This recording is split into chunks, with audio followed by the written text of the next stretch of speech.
కొత్తగూడెం అనధికార హాస్టల్లో అస్వస్థతకు గురైన 78 మంది విద్యార్థులకు వివిధ ఆసుపత్రుల్లో చికిత్స అందిస్తున్నామని Paderu ITDA project officer Abhishek తెలిపారు. సమాచారం అందగానే కాల్ సెంటర్ ఏర్పాటు చేసి తల్లిదండ్రులకు ధైర్యం చెప్పామని అన్నారు. అందరికీ నమస్కారం అండి. మీ అందరికీ తెలిసి ఉంటుంది, ఈ రోజు కోటూరట్ల మండలంలో ఒక హాస్టల్, అది హాస్టల్ కూడా కాదు, ఇట్స్ అన్ఆథరైజ్డ్ బిల్డింగ్.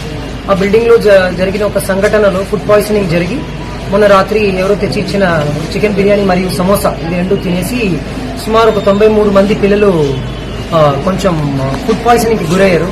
దాంట్లో దౌర్భాగ్యం 3 పిల్లలు చనిపోవడం కూడా జరిగింది. బట్ వెంటనే మేము వాళ్ళ పిల్లల్ని హాస్పిటల్కి అప్పచెప్పకుండా అనకాపల్లి డిస్ట్రిక్ట్ అడ్మినిస్ట్రేషన్ కో లేకపోతే మా ఐటీడీ అండ్ ఏఎస్ఆర్ జిల్లా యంత్రాంగంతో ఇన్ఫర్మేషన్ ఇవ్వకుండా డైరెక్ట్ గా వాళ్ళు ఇంటికి పంపడం జరిగింది. కానీ మా దృష్టికి వచ్చిన వెంటనే పిల్లలందరినీ కూడా ఒక కాల్ సెంటర్ లాగా ఏర్పాటు చేసి ప్రతి ఒక్క అమ్మ నాన్నకి ఫోన్ చేసి అంబులెన్స్ పంపించి ప్రస్తుతం సుమారు 78 మంది పిల్లల్ని హాస్పిటల్ అడ్మిట్ చేసేసాము. దాంట్లో 14 కేజీహెచ్ ట్రైబల్ సెల్ అక్కడ ఉన్నారు, మంచి వైద్యం కూడా పొందుతున్నారు.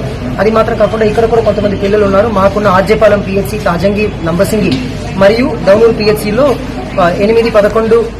8 ఇంకొక 11 మంది పిల్లలు ఉన్నారు. వాళ్ళని కూడా మేము we don't want to take any chance, so we are also shifting them to higher medical centres. అది ట్రైబల్ సెల్ కేజీహెచ్ కావచ్చు, లేకపోతే ఏరియా హాస్పిటల్ నర్సపట్నం కావచ్చు. But CC response little quick and గౌరవ ముఖ్యమంత్రి వారు కూడా డైరెక్ట్ గా 10 లక్షల రూపాయలని ఎక్స్ గ్రేషియా కూడా అనౌన్స్ చేయడం కూడా జరిగింది. అది మాత్రం కాకుండా మన ప్రభుత్వం ఆదేశాల మేరకు మేము ఏ పిల్లల్ని కూడా వాళ్ళ ఇంట్లో ఉంచకుండా వాళ్ళు స్టేబుల్ గా ఉన్నా కూడా for safety and security purposes we're shifting them to all the hospitals that are near by. So దగ్గర ఉన్న ఆసుపత్రి మరియు ఇతర వైద్యశాలలకు మేము పంపిస్తున్నాము. So soon the kids will get recovered and they will be sent back home. ఇక్కడ illegal places లో ఉన్న పిల్లల్ని కూడా ప్రభుత్వ ఆదేశాల మేరకు మా దగ్గర ట్రైబల్ ఇన్స్టిట్యూషన్స్ ఐటీడీఏలో 117 ఆశ్రమ పాఠశాలలు, రెసిడెన్షియల్ స్కూల్స్ ఉన్నాయి. 676 primary schools which are under the control of ITDA.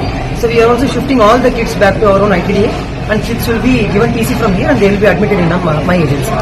What is about my agency seek chesarandi? Yeah, the district administration of Anakapalli under the instructions from the Honorable Chief Minister's office and also from the government, they have already seized the illegal institute. No kid is currently there. They have also taken the people who are involved in this kind of activities under custody, and the police administration is taking its own due course. Thank you very much.